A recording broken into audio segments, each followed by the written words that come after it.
عليكم.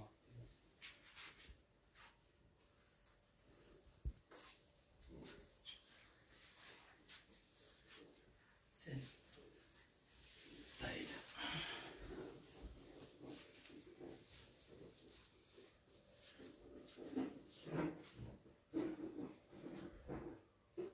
السلام عليكم ورحمة الله وبركاته.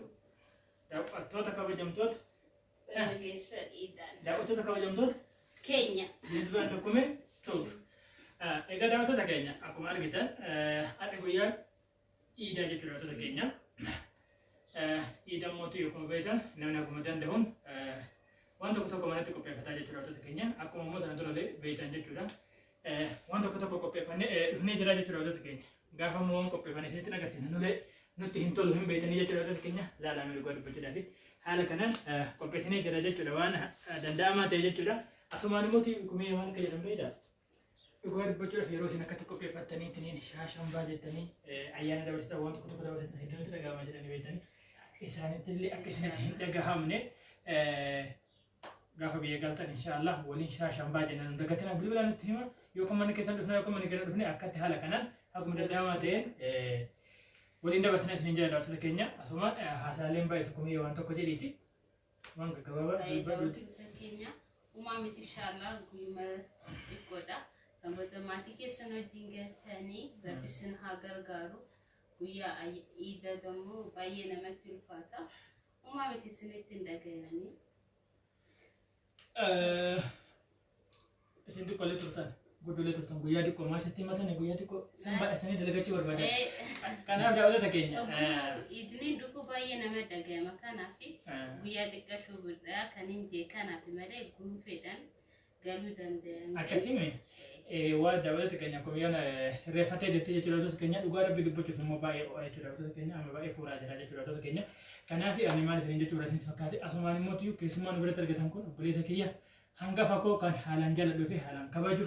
Heetara jedhamaa jechuudha asumaan wal bartanii jechuudha waantota keenya akkana fakkaata jechuudha ayyaana nu biratti dabarsuudhaaf dhufee nu bohaarsuudhaaf dhufee jechuudha waantota keenya isinillee dhugaa dubbachuudhaaf hedduu isinitti akka hin dhagamne akkuma yoon baantu waan isinitti dhagamuun tokkollee hin jiru hojiif baatan waan taataniif hojii keessan immoo tiyyuu bakkaan gahachuun waan mana baataniif morkattanii bakkaan gahachuun dirqama tahaa jechuudha waantota keenya kanaaf nus dhugaa dubbachuudhaaf yeroo ayyaana namni waa xiqqoo xiqqoo dhiyeeffata waan taateef waa yeroo ayyaana akkuma beektan jechuudha kumeen kun keessi waan adda addaa mi'aa kanallee hojjechuu hin jaallatti haala kanaan kunis qophaa'ee jira daabbolleen haala kanaan qophaa'ee jira asirraan immoo tiyyuu abaabiin qophaa'ee jira muuziin qophaa'ee jira wanta kanallee beekuu dandeessanii jechuudha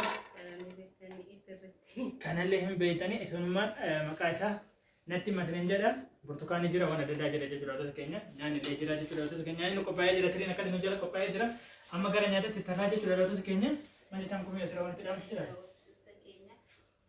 Amma karaa misaa deemna. Misaa keenyas qopheeffannee waan hunda fixannee baga isiniin gahee bar hin jenneen.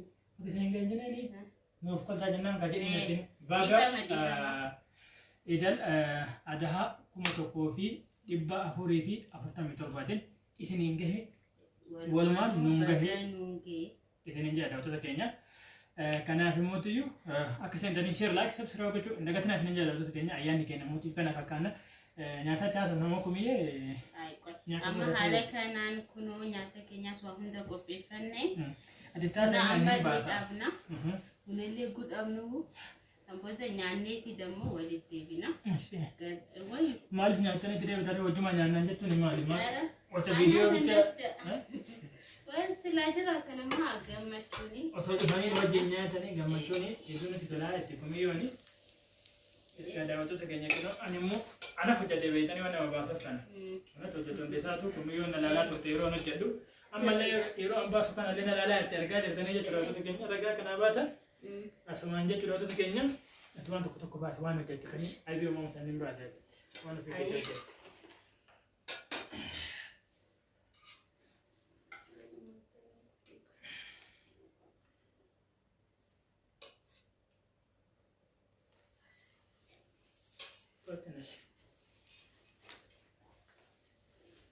Daawwattoota keenya kana fakkaataa jechuudha. Kumiyyoon maankaa dabalatee keessaa baatee jechuudha daawwattoota keenya. Kun hojii ofii keessaa waan isin dagatte argaa isin jaallatu keenya kana aybiin adiin hin jira asirraan immoo ta'u aybiin gommana na jedhami egaa daawwatu keenya aybiin immoo kan gommana na jedhamee jira jechuudha daawwatu keenya shi asirraan immoo ta'u akka inni kun akkana fakkaata daawwatu keenya dhugaa dubbachuudhaaf nuuf koltaa isin hin jenna nyaata dhiyeeffannee isin agarsiisaa isin wajjin isin agarsiisuu bicha osoo hin taane osoo isin wajjin nyaanni baay'ee nuti tolaa jechuudha irraa nuti tolaa jechuudha daawwatu keenya amma immoo ta'u nyaanni walitti deebinaa jechuudha dhugaa dubbachuudhaaf immoo asirraa waan hin dagadhe takkaa yoo jiraatte akka kumiyyoon dhuftu jiini kun ji'a yoo kadhatan wallaahi keessa argatanidha ji'a mootuyyuu guyyaa kaleessaa jechuudha warri soomtanii akka jedhamutti akka shikoonnutti manti akka olumaanni haasaniiti jechuudha badii waggaa lama rahmaan irra namaa tara jedhamee dubbatamaa ture jechuudha wantoota keenya isin kanas mucaalaa beekan jedhee yaada kanaaf inshaallah nama soomee irraa argatu wallaahi ayyaana bichaa dhufe jedhanii qophaa'uu osoo hin taaneetti nama immoo ayyaana dhufe kana rabbiin inshaallah nama hundaa irraa milkaa'uuf irraa argatu rahmaan waa taasisu jechuudha wantoota keenya akkana fakkaataa jechuudha wantoota keenya kumiyyoo salaama jedhaniiti wanti haa jedhan